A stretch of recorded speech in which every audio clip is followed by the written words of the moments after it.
पति पत्नी का जो रिश्ता है, जैसे आपके पास बाइक है और उसमें 2 पहिया है, उसमें से एक पहिया अगर खराब हो गया तो क्या बाइक चलेगा?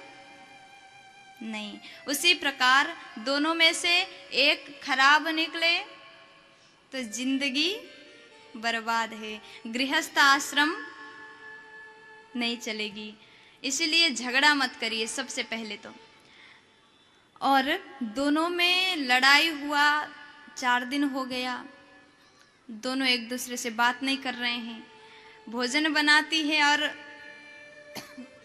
पेपर में लिख दिया भोजन तैयार है, भूख लगी हो तो आ जाना, रख दिया। और देवी जी चली गई और पतिदेव ने देखा लेटर पड़ा भोजन तैयार है, चला गया और भोजन कर लिया, खाना खा लिया, उसके बाद सो गए। और ऐसे 4-5 दिन हो गया। और उसके बाद एक दिन पति ने कहा, मुंह से नहीं कहा, लेटर में लिखा, मैसेज देना पड़ता है, जरूरी बात हो तो करना ही पड़ता है, लेकिन इतने दिन तक एक दूसरे से बात नहीं हो रहा था। तो उसने लिखा सोते वक्त, कल सुबह 5 बजे ट्रेन है और मुझे जगा देना 4 बजे, नहीं तो गाड़ी छूट जाएगी। और रख दिया, टेबल में रखा और पतिदेव सो गए। और थोड़ी देर बाद पत्नी भोजन करके आ गई, वहाँ पर पर्चा रखा हुआ था, उठाया और पढ़ लिया, कल सवेरे ट्रेन है 5 बजे का और मुझे 4 बजे जगा देना।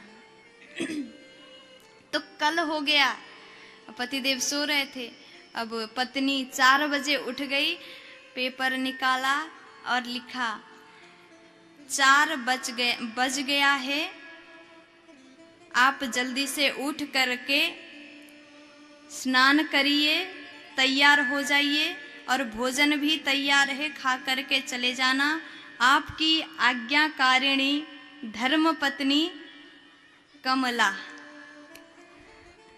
और रख दिया और वो चली गई, सोने लगी। अब क्योंकि 4 ही बजा था, देवी जी सो गई। और सुबह हुआ, पति का आंख खुला तो घड़ी देखते हैं तो बज गया था 8। और गए, अब बोलना तो नहीं था, अब क्या किया जाए, बहुत क्रोध आ रहा है, जैसा लग रहा है अभी, बोलो ना जी। और गए और आंख दिखा करके कहने लगे इशारे से, क्यों नहीं जगाया, 8 बज गया है। तो पत्नी को हंसी आ गया, अब रोक लेती, अगर हंसी तो फंसी। अब पत्नी धीरे से चली गई और सोच रही थी कैसे बताऊं इनको, तो फिर से आ गई वापस। कहा आप सो रहे थे तो तकिया के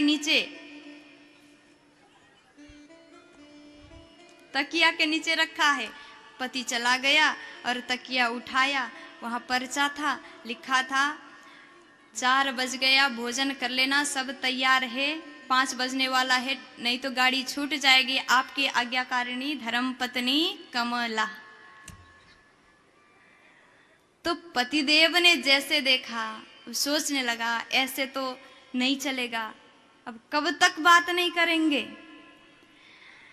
और फिर से वो सहेली आ गई, उसको पता चल गया, सहेली को सब बताती थी वो, और उसको पता चल गया, कहने लगी वो सत्संग हो रहा है, वहां जाकर के अगर सुनोगे तो सुधर जाओगे, गृहस्थ जीवन तुम्हारा सफल रहेगा, नहीं तो रोज के झगड़ा से तुम्हारा ही नुकसान है। और दोनों ही पति पत्नी सत्संग में चले गए। और जैसे सत्संग में चले गए, गुरुजी ने कहा अगर जीवन की गाड़ी चलानी है तो दोनों को हमेशा अपने मन में अभिमान नहीं लाना चाहिए, जब तक प्रेम ना हो तब तक जीवन व्यर्थ है। बड़ा सुंदर उपदेश दे रहे थे, सुन कर के लगा कि हाँ, हम लोग गलत रास्ते पे चल रहे हैं, हमें सुधरना चाहिए। और घर गए, कहा था अगर मन में अहंकार हो तो जीवन की गाड़ी सफल नहीं है। घर में चले गए, पति ने सोचा अब तो बात करना पड़ेगा, अब पत्नी ने सोचा बात तो करना है, लेकिन शुरू कौन करें? दोनों के मन में ईगो है। अगर मैं शुरू करूंगी तो मैं छोटी हो जाऊंगी, पति सोचने लगा अगर मैं शुरू करूंगा तो मैं छोटा हो जाऊंगा।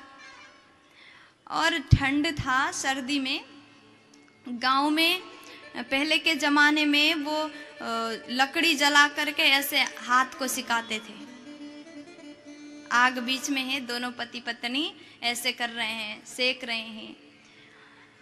तो पतिदेव बैठे हुए थे और वो अंगारा बोलते हैं ना, वो एक छोटा सा अंगारा उनके कुर्ता में लग गया।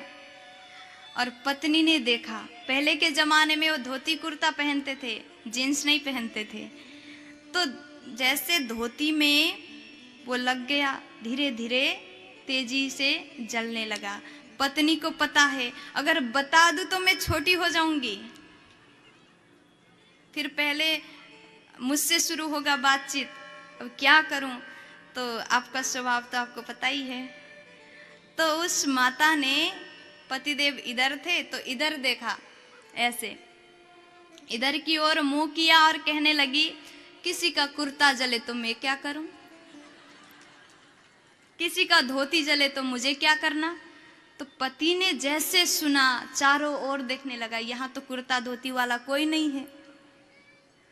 और नजर नीचे की ओर गया तो धोती जल रहा था, और जल्दी जल्दी से कैसे कैसे करके आग को बुझा दिया। और जा करके सोच रहा है अब तो बोलना पड़ेगा, इसी के कारण बच गया, नहीं तो आज खुद ही जल जाता। प्यार से बोलो। अब पतिदेव गए और कहा देवी जी आई एम सॉरी। कभी भी झगड़ा हो समझ जाइए, ये तो बहुत जिद्दी हैं। माताओं के स्वभाव को तो सब जानते हैं, बात नहीं करेंगी, आपको ही सॉरी बोलना पड़ेगा, बोल दीजिए ना। इसलिए इस जीवन को सही तरीके से चलाना हो तो ईगो नहीं होना।